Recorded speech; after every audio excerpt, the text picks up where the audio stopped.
So we're going to bring on Ezra Klein. We're going to do an interview with someone both Ezra and I have done podcasts with, and someone I noticed a long time ago was an incredibly promising politician, and also to talk to her partner in an area around voting, fair voting. Voting, democracy. Democracy, important topics like that. So go ahead and introduce them. So we're happy to welcome Stacey Abrams, the former lieutenant governor of Georgia, and Lauren Groh-Wargo to the stage. Woo!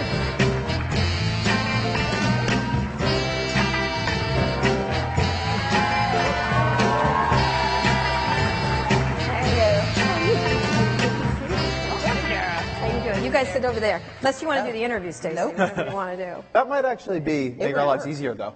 I'm looking for a job. So. Okay. So we want to bring here, Lauren is not as well known as Stacey has obviously been on television, you ran for governor, but Lauren was I don't want to say the brains of the operation because you both have incredible brains, but was behind the scenes, ran your campaign, correct? The word you're looking for is mastermind. Mastermind, exactly. And now you guys are doing this thing. We're going to get to politics and things like that, but I'd love it, Lauren, why don't you start about what you guys are doing. You had this campaign, you ran it, did not win, but we can get into that in a minute. You guys then decided to do this. So explain what Fair Fight is. So Fair Fight came out of the 2018 election when about 50,000 people in Georgia contacted our campaign about problems that they had voting. Mm-hmm. And we knew we were up against Brian Kemp, who was the sitting Secretary of State, and as the Voting Rights Act was gutted, he was the most aggressive Secretary of State in the country in rolling back voting rights, in particular for people of color. So we knew going into it that we were up against a guy with a horrible track record on voting rights and had been changing the rules to make it harder. So we were pretty prepared for that, all things considered. We can talk about that, how we were prepared. But even knowing all of that, the level of scenario we got into late in early vote and on election night and in the days after was an unbelievable miscarriage of justice and violation of the rights of Georgia voters. So through those 50,000 people that contacted us in a race that Kemp won by 54,000 votes, we started learning in the 10 days after the election. Many of you will remember that the AP did not call our race for 10 days. It's going to be on my gravestone. We kept the race from being called for 10 days because we insisted that every vote be counted. Mm-hmm. And Stacey stood up and said that, and we took our entire $42 million campaign apparatus, and at 2 a.m. when she made that speech, we turned it into a provisional ballot chase, a conversation with voters and elections officials about ensuring that every vote was counted. So through that, and in those days, as we were preparing to figure out what Stacey was going to do and how we were going to determine the next steps after tracking down every possible vote we could, we were faced with a choice on how we were going to proceed. So I had many fully drafted lawsuits on my desk, and we had to decide which one we were going to file. So I'd hired every lawyer in Georgia to figure out what we were going to do, and had an incredible war room at that point. So Stacey decided that she wanted to proceed with the federal suit because we thought if we took a suit to the federal court, not to change the election outcome, but to fight on behalf of Georgians whose right to vote had been violated, to fix future elections, to make it more fair, that we could take what at that time was only 50,000, which we knew if 50,000 people contacted us, that meant 50,000 people meant to contact us, but forgot or got busy. 50,000 people didn't know to contact us. So we knew that there was this immeasurable number of people who had suffered.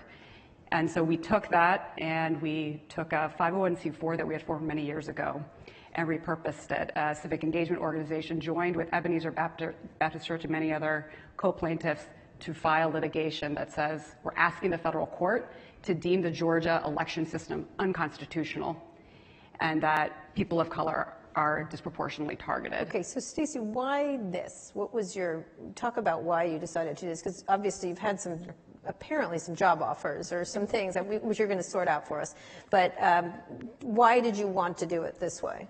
So as Lauren described, election night, election couldn't be called. 10 days later, we knew that there had been a number of irregularities. things we'd known about for years, but it came into sharp relief. And my two choices, one was to file a contest, which would be to overturn the election, and the other would be to file a lawsuit that would fix future elections.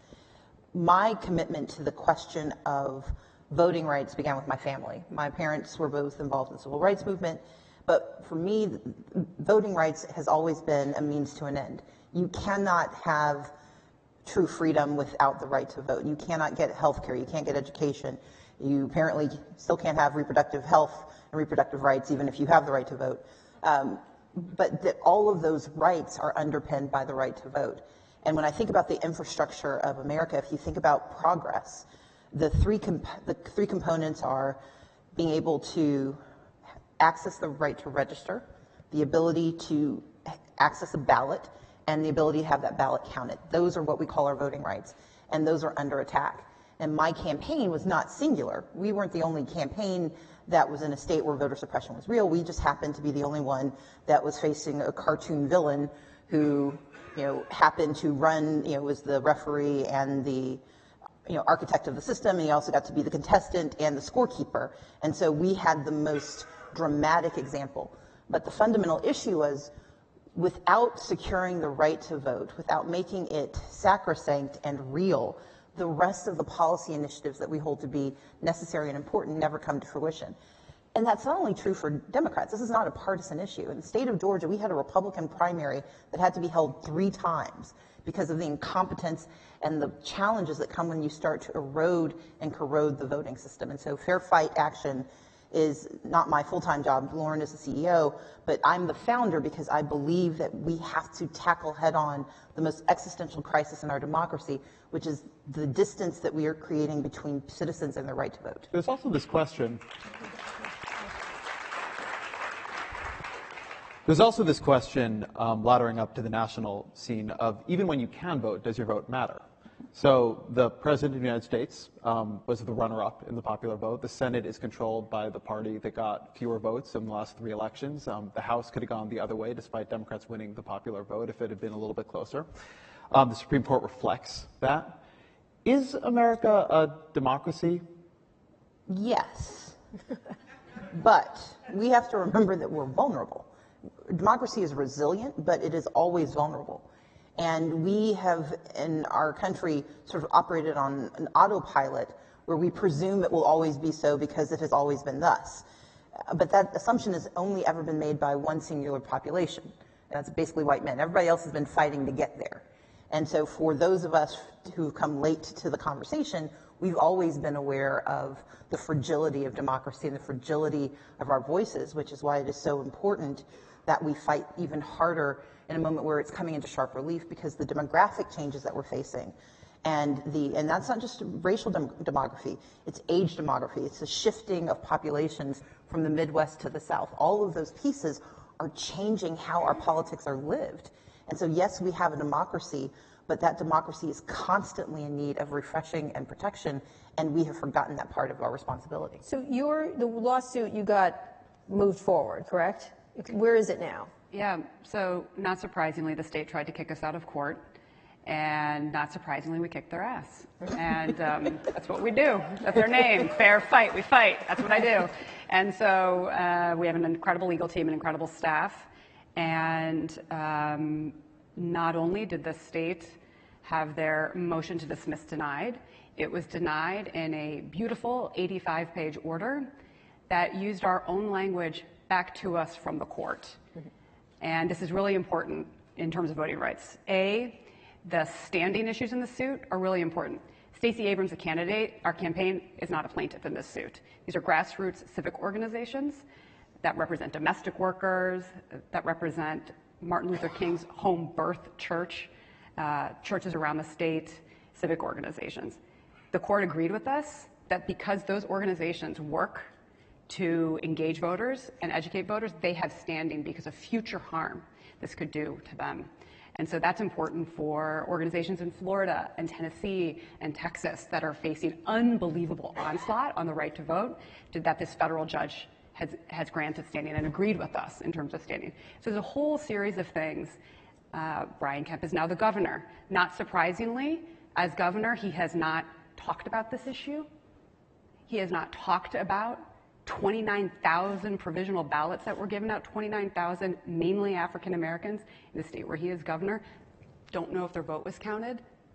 They map like a racial map of the state of Georgia. You plot those 29,000, it's a map of African American neighborhoods. This governor has never looked people in the eye to explain that. And he put a bunch of crap legislation through legislature and said, oh, I fixed it, here we go. And the court says, nope, buddy, you didn't. That didn't work. So what's the goal? What is the goal for you all to do? Because a lot of people have this idea of the stolen election, and it keeps doing that. Is that? Look, I don't call it a stolen election. Others do. Others do, and I appreciate it. But that's not the language I use, because the minute it becomes about me or a single election, we miss the point. This is about whether voters' voices can be heard. It's about whether citizens are allowed to be voters. And the moment it becomes about a single politician, if you like the politician, it's good. If you dislike the politician, it's a non-issue. This is about our democracy, and that's got to constantly be the return. We've got to get back to the fact that politicians are elected to be representatives of the people's needs. And if they cannot engage in their system, if they cannot have their voices and their values heard, then we do not have a democracy. And so, no, it is not about the election. The election was a marker on what I would argue has been a 20-year story of irregularities and intentionalities in diminishing the right to vote in the United States. Because it didn't start with Georgia. You've got Wisconsin, you've got Texas, you've got North Carolina, you've got Michigan, you've got Pennsylvania, you've got New York. You've got states that have systematically denied access to the right to vote, and until we correct those wrongs, we do not have a thriving democracy in our country. You're touching on something, though, that has begun to concern me pretty deeply. You said a couple minutes ago, this isn't a partisan issue, but it is. The Republican Party has begun to see that its interests coincide with less democracy. Somebody made the point to me recently that you can't possibly imagine bringing the voter age down from 21 to 18 in today's America, because young people are democratic and Republicans would never permit that. When you think about the Electoral College, it has a similar flavor to it. When you think about Puerto Rico and DC and potential statehood there, it has a similar dimension to it. It seems to be a pretty dangerous place to be in as a country, that democracy is becoming a partisan issue, that it's seen as something that if you're going to expand the franchise, good for Democrats, and if you're going to contract it, good for Republicans. So let me be clear. I said democracy, the corrosion of our democracy isn't partisan. The purveyors of most of the voter suppression absolutely are partisan. It has been a long-standing intent of the Republican Party to silence the voices of those who are not likely to be a member of their party, and that means young people, people of color, and those are their two main targets, primarily people of color, because race is the strongest predictor of political leanings. So yes, voter suppression legislation, voter suppression behavior is almost intentionally targeted to communities of color and low-income communities. But the corrosion of democracy has a broader sweep, because the problem is once you start to break the machinery, it breaks for everyone using it.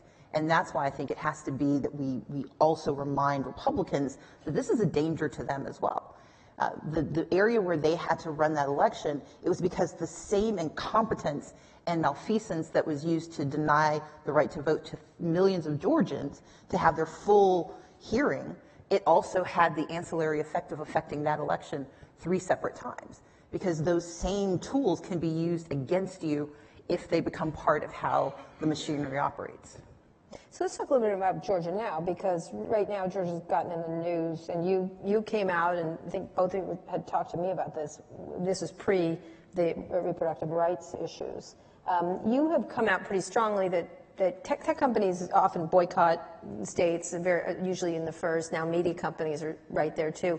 You've talked about the idea of not boycotting these companies, which is something tech companies tend to do right away, or typically more than other companies.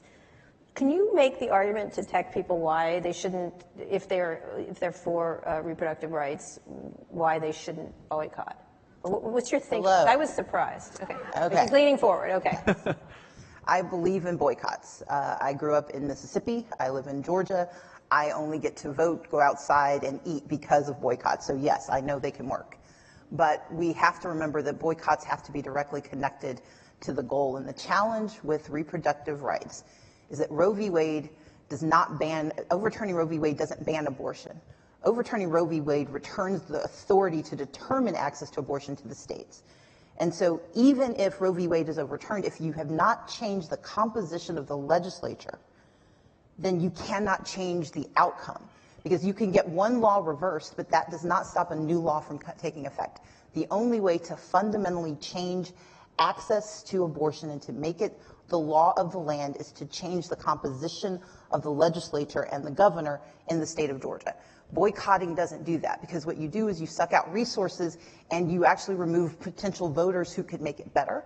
It is better to fix the voting system, because it was a 1.4% difference even when voter suppression was at its height. And we flipped 15 legislative seats during my election. We can do even more. And if we change that, then you actually change the long-term outcome, not only of reproductive choice, but actually maternal mortality, access to health care. We have to stop responding to the moment and actually think about the mission. And the mission for most of our states is to actually expand who gets to participate. That does not happen when the resources leave the state. It just doesn't, because that's what happened to the South. And it's why the South has remained mired in so many ways in a politics that has been very static and very conservative and very hostile, because the very people who could have helped change it left the playing field. There are times where that makes sense. This is not the time, I believe, when we actually are on the cusp of change. What do Democrats... I really like you guys. Thank you. What do Democrats nationally misunderstand about politics and their political opportunities in the South? You start, Lauren. As a recent convert from Ohio, who is now a true Georgian. Yeah. Is that like getting knighted? There's a process. It involves the Chattahoochee River. So I think what Americans need to understand is Georgia is the future of America, in terms of the racial and ethnic composition, in terms of how our demography and how our conversation is changing. And so I think there are a lot of lessons everybody, from an Ohio Democrat to an Alaska Democrat to anybody running for president, should take from Stacey's race and from the state, because the entire country is sort of moving towards that situation. In Georgia in 2026, whites go to 49% of the population. And in 2026, Georgia is majority minority. Correct. Majority people of color. Mm-hmm. And so I think what we did in our race is build a new coalition. We built a multiracial, multi-ethnic coalition. And it is not the future of Georgia, it's the now of Georgia. And that meant we did things differently. We have a lot of startups and investors here. That means we didn't do the typical campaign playbook, which has been you raise as much money as possible and you hold it so you can give it to some media consultants to put it up on TV in the last couple of weeks. That's been the playbook. Throw a little bit of money, visit a black church on Labor Day, you got your GOTV plan, et cetera. That was not our approach, and I think it was a very different approach. It was a controversial approach. We spent money early. We had an intentional strategy to use the year-long primary to build for the general, to start actually talking to general election voters in the primary and get them engaged early. We spent money on staff, spent a ton of money on digital, building lists, all of those things. And so why it's great to work with Stacey is she goes big. And we went big, and we raised more. And as investors know, as you invest in infrastructure, then you can scale it more rapidly. And then when you get into a larger revenue stage in the general election, you've got a foundation you've built on. And so when you look at sort of how you raise money in campaigns, we made early investments, which meant we had crappy press reports about low cash on hand. And we would never report in a decontextualized way like that. No, not you, Ezra. Were there Trump Abrams voters? Not to my knowledge, but this is what there were. There was the largest support level from white Georgia voters for Stacey Abrams.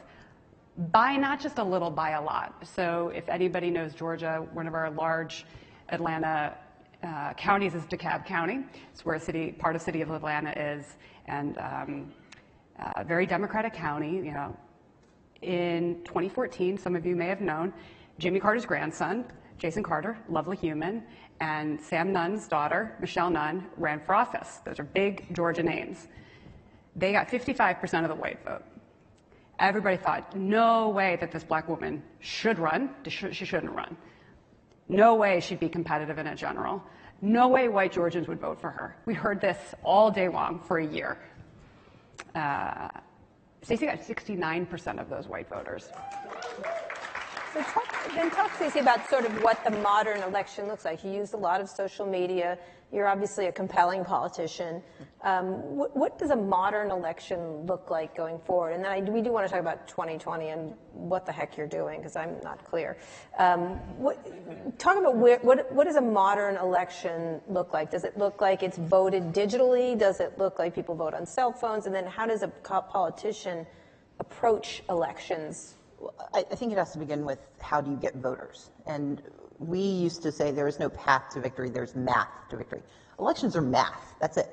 You need more people to like you and do something about it than the other guy.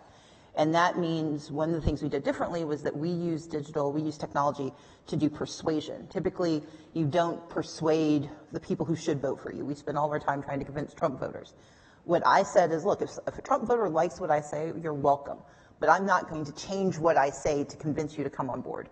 Instead, I'm going to use my time and our energy and the resources to tell people who already agree with me that they should do something about it, persuading them to vote. And I think a modern campaign understands that with the diffusion of information and the fracturing of our sense of common purpose that has unfortunately been a part media landscape. Yeah, that you have to spend more time and more money on actually persuading people that voting matters. Because I think to Ezra's question about the nature of our democracy, people do feel distant from it. And if we want their engagement, they have to be persuaded that engagement matters. The second piece then becomes the architecture of how they actually cast their vote. I think there may come a time where we can get to the security of voting online. We are not anywhere near that.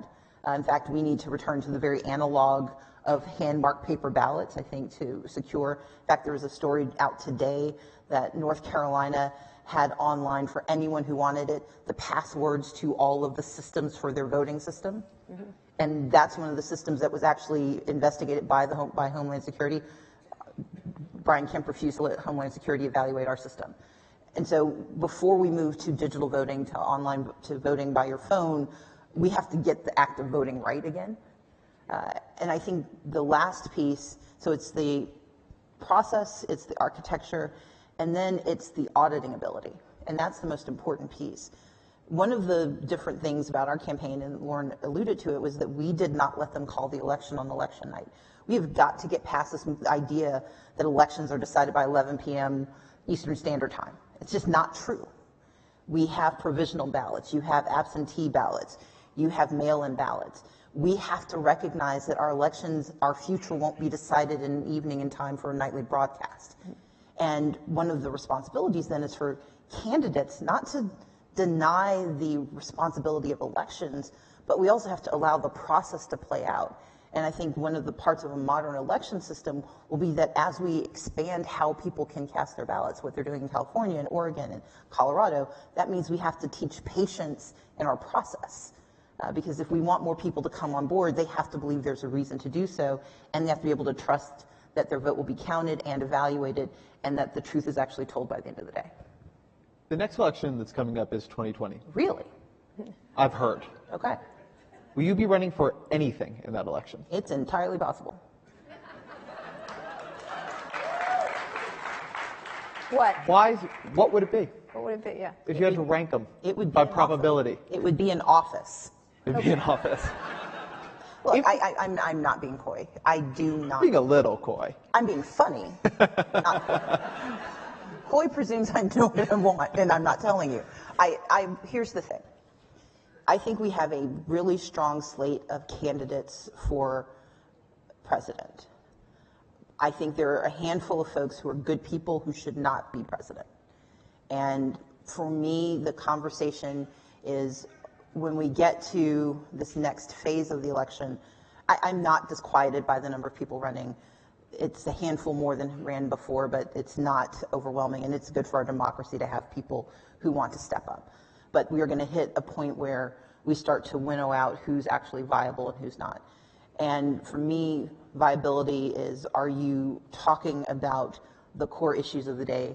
For me, the underlying issues, voter suppression, but also, do you have a plan for victory? Not a plan to beat Trump, but a plan to win America. And we are starting to see what those plans look like.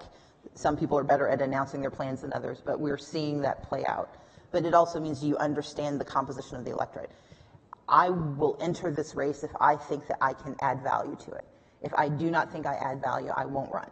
And I don't have enough information at this moment to make that determination. Let me ask you about another level of it, though, which is the presidential race exerts tremendous gravity. But the Senate is important for Democrats, too, and if there's going to be a Democratic president, they're going to need a Democratic Senate to get much done. Democrats have failed to recruit their strongest candidates in Montana with Steve Bullock, who's decided to run for president for an unclear reason to me. They've failed to recruit the strongest candidate in Texas, with Beto O'Rourke deciding to run for president, with John Hickenlooper, again, deciding for somewhat unclear reasons to run for president. And then potentially, we don't know what the strongest candidate in Georgia will do yet. There seems to be a difficulty Democrats are having getting folks to run for Senate as opposed to the White House. Why do you think that is? Well, I can speak for myself, and then I'll tell you what I think about the basic argument. I'll do the basic argument first.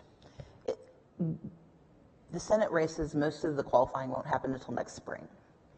The candidates who will be competing in those races, if they decide that they want to run, there is still time. There's a sense of urgency because we know how important the Senate is, but there's actually no political urgency to making that announcement now. And it's just not. There isn't, because the Senate race, you can stand up a Senate race if you decide basically by the fall that you want to run for the Senate. Any strong candidate can stand up a campaign to be ready for a primary if they have one. And if they're strong enough, they may not have a primary, in which case they've got a lot more time. So that's true. And I think we need to remember that people like to think about many things, and the public may not like the sequence of the conversation. I am not running for the Senate because I don't want to be in the Senate. It is not because I want to run for president. It's not because I want to run for dog catcher. I made a decision early because I know there were a number of people who want to run for Senate who were waiting for me to decide.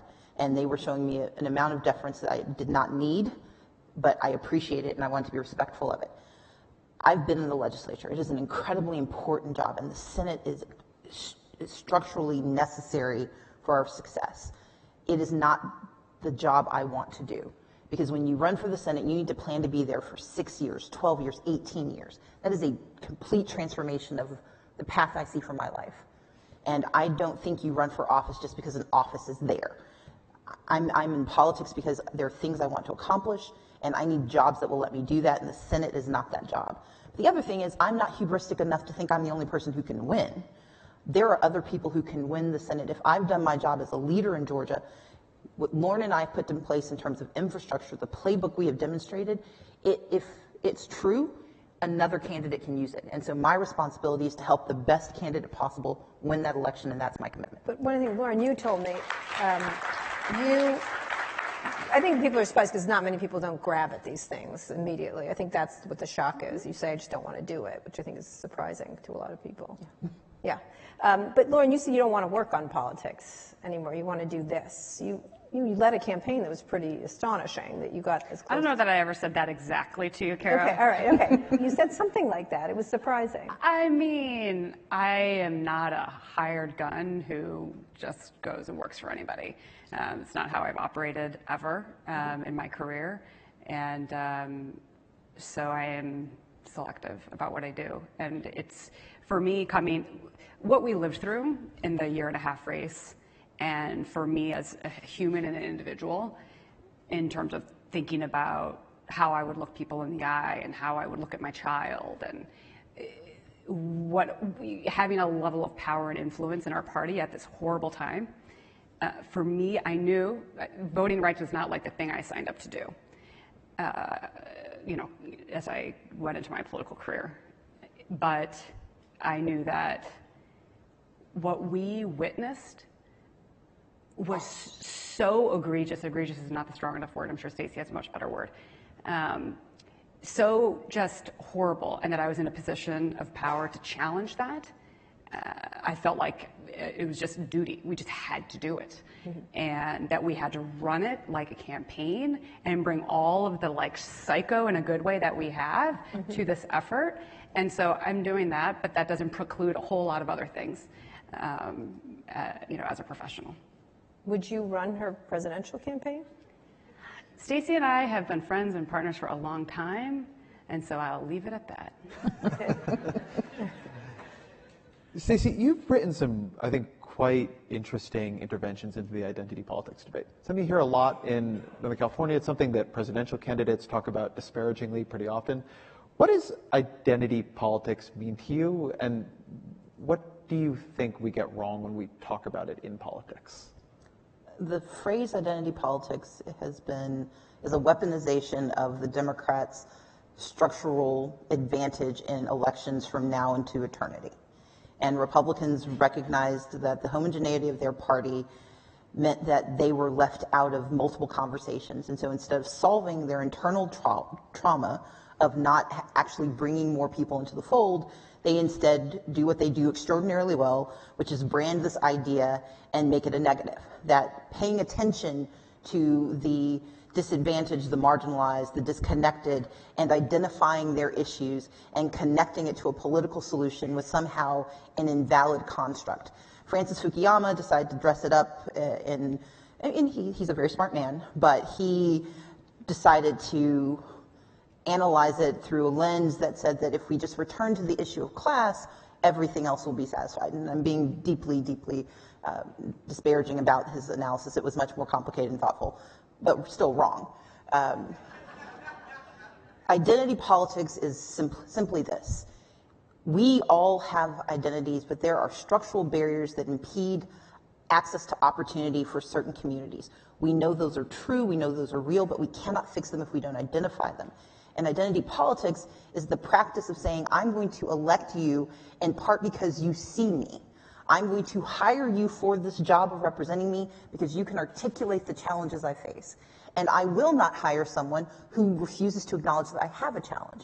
Those challenges tend to be grouped together. So we can talk about LGBTQ communities, communities of color, the physically disabled, you name the group, but if there is a legitimate cohort that faces barriers to opportunity, identity politics is a reductive phrase that is used to say that that should not be a legitimate reason for election. I would argue it is the only reason for election. You are hiring representatives. If they can't see you, how can they represent you? That is the very basic construct of my argument.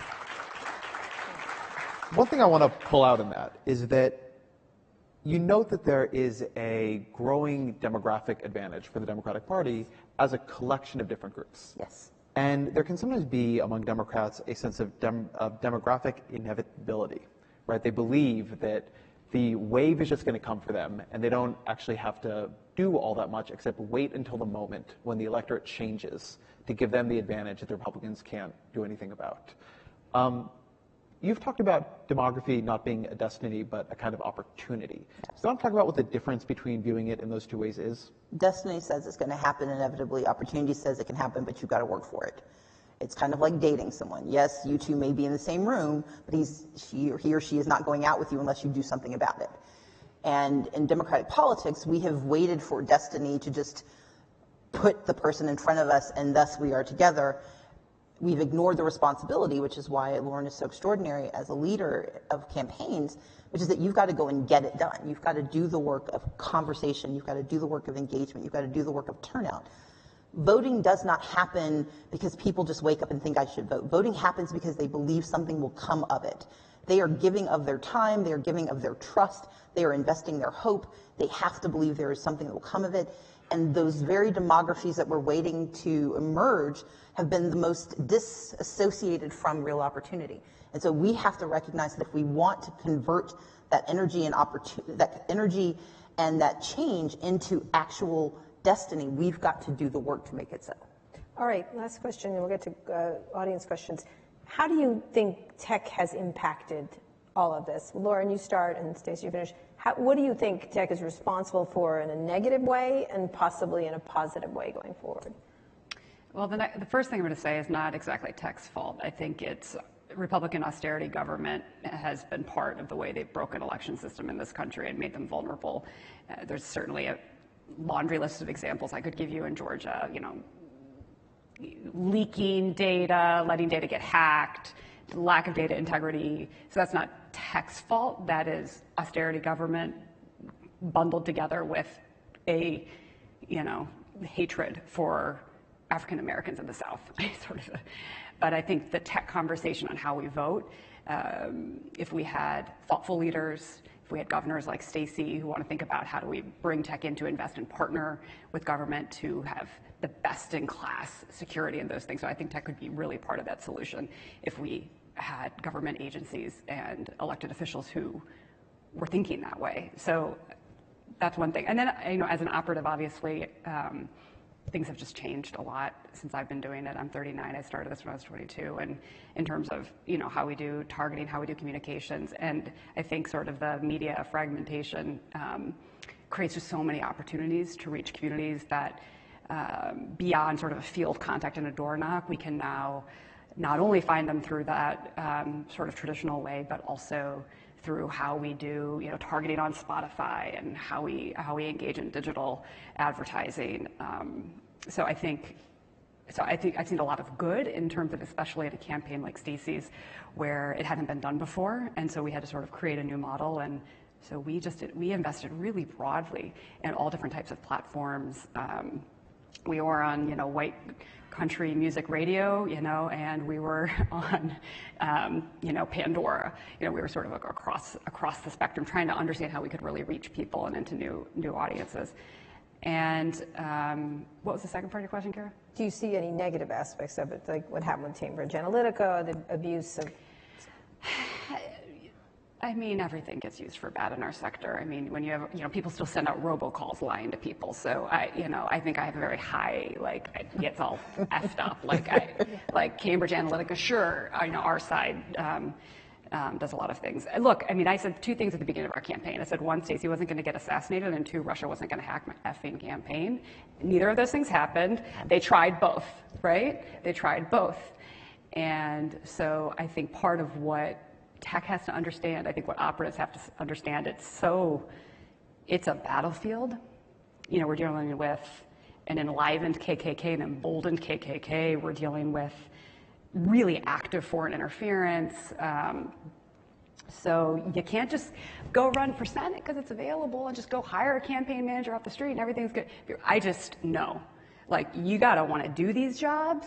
You better have a team that's ready to take the bullets. I mean, this is no joke. And I don't say that to dissuade anybody from running for office, but just that this is why I like Stacey. I mean, she doesn't make a flippant decision. These are really big decisions. It's nasty out there. We got all the social media folks in the room, that. But that means, that's a great tool for us with law enforcement. We were actively working with law enforcement the entire campaign, and there would have been a KKK threat against Stacey Abrams no matter what, but we were able to use social media to track those folks down and make sure somebody was knocking on their doors. So I don't sort of see it at all black and white. I think it's really complicated, and we got to use the tools. And I'm all for being as aggressive as we possibly can in terms of how we use those tools. All right, Stacey, finish. The very quick addition I would make is that there's an asymmetry to access of technology and access to what technology provides. And that asymmetry tends to disadvantage the very people who are most in need of its capacity. What I wish tech understood is it has the ability to help even the playing field more aggressively. I don't see it happening as often as it should, and that's one of the challenges I have with boycotts. Boycotts remove from the playing field access for those who are most in need of it, and whether that's resources or information or simply knowledge that something is possible, this asymmetry gets worse and worse over time because those who have learned to take advantage have ratcheted up their advantage, and those for whom it is a harm, it's not a neutral, it is a harm. When you've got three streams of information, good information, bad information, and disinformation, the asymmetry that happens when no good information gets to you and you're trying to discern the difference between bad and disinformation, that is a terrible choice to have to make. And often the result is people exempt themselves from the conversation. That means they're exempting themselves from our democracy. that is a danger, but it's also a solvable problem, and I wish tech would be more engaged, and I think they are. There were tech companies who came to the table, not just to help our campaign, but to really help think about the infrastructure. But as we move towards a more modern electoral system, we have to be intentionally forward-thinking in how do we address not simply what is possible, but what is necessary to make possible real for everyone. Okay, great. Questions from the audience? Ready? Oh, here, right here. First, go ahead. Hi, my name is Kana Hammond. I'm from Omidyar Network, and as an ethnic studies major who went to work in tech, I'm really happy you're here and teaching all of us about this really important issue. But my question is about regulation. It's something we've been hearing a lot about today, both from companies being skeptical of it, both from companies inviting it and wanting to work more closely with government. As people who actually know how the legislative process works, where would you draw the line in terms of what's government's responsibility and what's companies' responsibility and employees' responsibility to get ahead and set the right rules and policies so that government doesn't have to come in and clean up messes? I mean, that's our job. But I will say this. I think we have to stop thinking of regulatory schemes as punishment. Regulatory schemes come in place when an entity or a structure becomes too large to effectively self-regulate, or when too many people need it and their decision-making and determinations they don't have sufficient information to make those choices.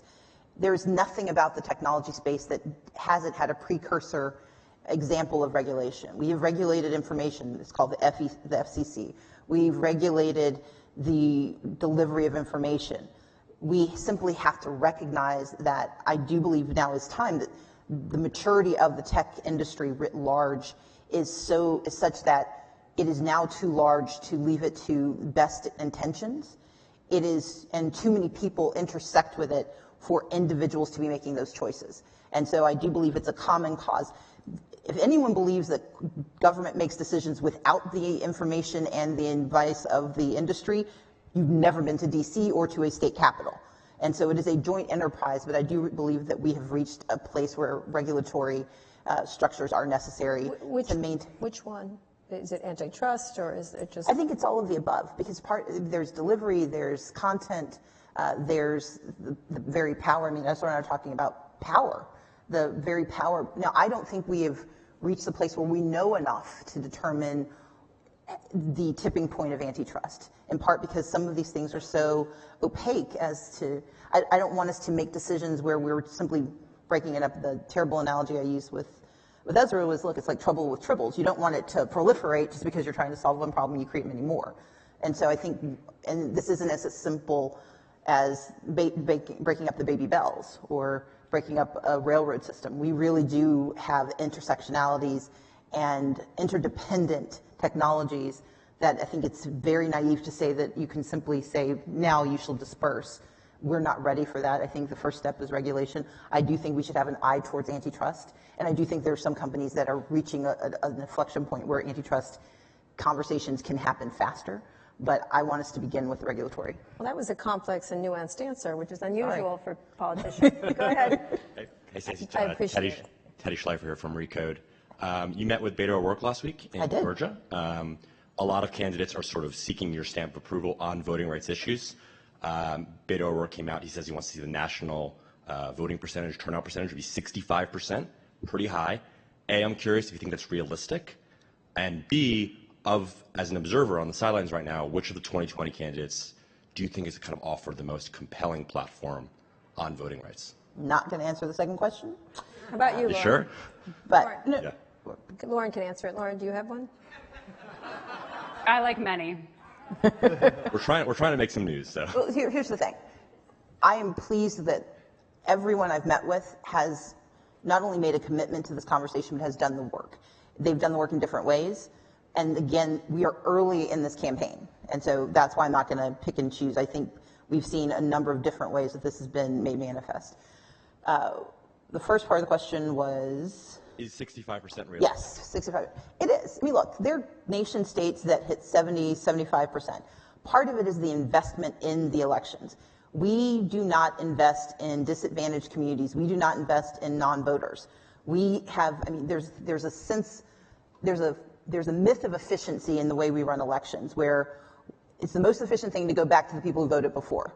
The problem is, if you're only going back to the people who voted before, you're leaving out a larger and larger group of people. I believe that if we had campaigns and we had a campaign infrastructure that actually invested in and made real and manifest the ability to vote, the ability to be reached, and held our politicians accountable because they actually know we're going to show up, yes, I do think we can hit 65. And I think that because I just ran a statewide election in a midterm year where we hit 65%. What do you think about the effort to make voting day a holiday? I think it makes sense. I don't think it's a solution to every problem, but it brings into sharp relief one of the most critical issues. It has to be a paid holiday. It can't simply be a holiday because for a lot of folks, it's not a factor of whether or not they can get there. It's can they afford to vote. Hi, my name is Bert Blackrack, and I had a story to share. My grandfather was the first African-American judge, civil judge in Canada. And I grew up hearing a lot of the stories and what it took to put forth his mission. So I don't have a question, but I just wanted to share my deep appreciation and love for what you've done, what you're doing, and how you're educating all of us on the movement. I know how much you put up with. Thank you. Thanks, Bert. Thank you. Last question.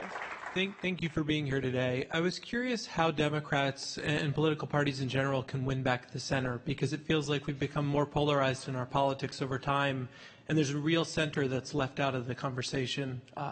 Just thoughts on that generally. I think that there is a false narrative that the center has been abandoned. What is often described as being too far to the left tend to actually have fairly broad beliefs. So most Americans want access to health care. Most Americans want reproductive choice. Most Americans think that if you go to work, you should be paid for that, and that the pay you receive should actually cover the cost of living. Those are not leftist ideas. Those are centrist ideas that happen to be espoused by a party under a system where we bifurcate into left and right. Now, what the right has done, there has been a very different shift to the right, but I do not believe the center has been abandoned. One of the parts of our campaign was that I had the same conversation with middle-class white women, poor white men in North Georgia, poor black folks in South Georgia, middle-class Latinos, everyone. We had the exact same conversation. I wasn't running a leftist campaign. I was running a campaign that talked about the issues and the values. But we've been trained to see ourselves as polarized based on our party identification, and we spend less time thinking about the policies that we're actually arguing over. That is not to say that there aren't policies that are being provided on the left that are a bit more far left than we're used to. But by and large, if you listen to most of the things candidates are talking about, it's not far from the center. In fact, it's exactly in the center. The center is that most people want it, and therefore our lives will be better if we have it. And so I actually push back on that idea. And that's not to say polarization doesn't exist, but I don't think the polarization is center versus left or right. The polarization is mine versus yours. And that's really become, I think, the tension that we see, but we argue it as though it's a centrist argument. All right, last question. What could the one thing tech could do, this audience could do, each of you? It's Lauren first and then Stacey. So I think folks in tech need to get behind common sense voting rights reform. We need tech leaders to talk about hand-marked paper ballots and why that's so important in terms of election integrity. And I think we need tech to put their money where their mouth is in terms of voting rights, because no matter where you are on the political spectrum, you all want a workforce that is educated and can be a full citizen. And because it's not just Georgia, we just have the most egregious example, but it's all over this country. There has been an intentional campaign led by Republicans to undermine democracy and thwart the right to vote. So that means we can't just, make a small contribution to your favorite presidential campaign. That means folks have got to go all in my opinion, because it's all at stake. We're looking at an underfunded census. We're looking at redistricting. We're looking at a presidential, sure, but then a whole bunch of gubernatorials in 2022. And as we look at the next decade and demography that's changing and sort of where our politics is going to go and the unevenness of power and where people are moving. None of this has ever been easy. This is not a new fight. This is just the new iteration of the fight of our country. And so people got to throw down, in my opinion. They've got to go big. We've got foundations who are under attack from the Trump administration. We have 9 subpoenas that were filed against us. The other side is throwing everything they possibly have to shut us down, to shut our friends down, to shut down people who are trying to fight for democracy. So this is not the time to cower in the corner at all, but it's going to take bold leaders. It's going to take people standing up to say, I understand that talking about democracy may seem like a partisan issue, but I'm going to do it. And there's actually a right side and a wrong side on this right now. And, we have a tagline in Georgia right now, which is stay and fight, because sure, this is about abortion access, but this is about health care. This is about, are we going to demonize and criminalize doctors? What are we going to do about the future of democracy in Georgia and across the country? So we need people to partner with us and institutions across this country that are making that fight in a big way, not a small way. Okay, Stacey? I think she said almost all of it. The other piece I would add is you all are going to be visited by candidates not only running for president, but for Senate, for Congress. Ask them these questions. Ask them about voter suppression, about our democracy and what they plan to do. You all have extraordinary power to not only shape the technology, but also shape the conversation. And I want more people in your position to understand the influence you can have on all of the people who are making these decisions. Not simply the question of regulation or antitrust and monopolies, but really the conversation of what kind of country do we have. And if they know that you care about the issues that Lauren articulated, that puts more pressure on them to actually have the conversation and live it out and make it real for all of us. And I have one additional piece that we're talking about on regulation, is that look at how your platform is being used to subvert campaign finance laws. And that's, in terms of enforcement on that is to the FEC and others, but in our race, there were huge right-wing platforms using Facebook and other means to spread a message that was directly coordinated with the Kemp campaign, but they are not registered super PACs. They are not registered with any entity, and they get spun in a whole bunch of different ways, and it's likely millions of dollars worth of communications that are never reported. And so ultimately, I think we've got to lift that up a whole bunch of different ways. That's going to be the big challenge, I think. And a lot of it we didn't fully understand until post-election in terms of the scope. I think for campaign operatives, what we have to understand is the playing field is all voters, right? And so we did more research. We did an incredible amount of research, checking in on the far right, checking in on sort of all segments. I'm glad we did that because we were tracking what was happening there. But in terms of how people are using your platforms, whether or not you realize it to subvert campaign finance laws, it's happening all the time. Great. Lauren Groh-Wargo, Stacey Abrams, thank you very much. Thank you very much. Thank you.